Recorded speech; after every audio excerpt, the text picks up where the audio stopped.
My name is Miriam Grossman. I am a board-certified child, adolescent, and adult psychiatrist, author, and senior fellow at Do No Harm. I have been taking care of patients for 45 years. I'm going to use my time to respond to Dr. McNamara. First, I'm struck by her use of the phrase, sex assigned at birth. Sex is not assigned at birth. Sex is established at conception, and it's recognized at birth, if not earlier. Dr. McNamara claims that her views are science-based, but to claim that sex is assigned at birth is without any scientific basis whatsoever. Its language misleads people, especially children, into thinking that male and female are arbitrary designations and can change. That is simply not true.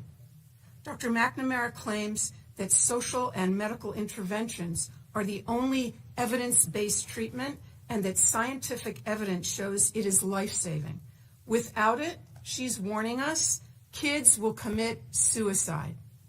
Well, a growing number of countries have effectively banned the care to which she's referring. And thank God there's been no wave of suicides or other mental health catastrophes.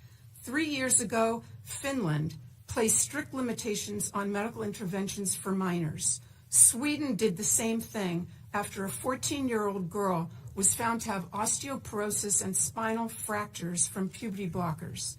An investigation concluded, quote, the risks of anti-puberty and hormone treatment for those under 18 currently outweigh the possible benefits.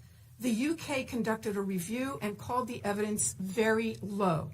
They've also placed severe restrictions on the care that Dr. McNamara calls life-saving. Norway also analyzed the data and has made similar changes in policy. The National Academy of Medicine in France warned, quote, great medical caution must be taken in children and adolescents given the vulnerability of this population and the many undesirable, even serious complications the therapies cause. Doctors in New Zealand and Australia have published similar statements. Is Dr. McNamara suggesting that all these countries are rejecting evidence-based treatment and placing their kids at risk of suicide?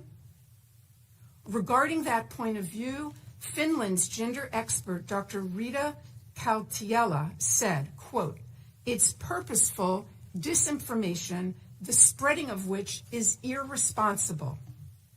All 7 countries, and Florida too, of course, concluded that kids don't need their development interrupted, the girls don't need their periods stopped and their voices lowered, and the boys don't need to grow breasts. What they need is psychotherapy. I have other objections to Dr. McNamara's testimony. She insists that her position, only hers, represents standard medical care. What she doesn't want you to know is that there is no standard. There's a debate. There's a fierce debate.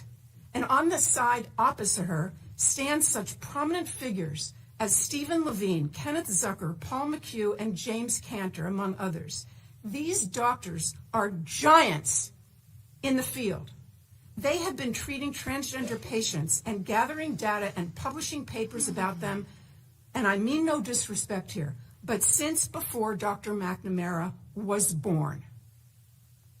The point is that those veteran clinicians and others who have wisdom and experience are ignored because they disagree with the current narrative.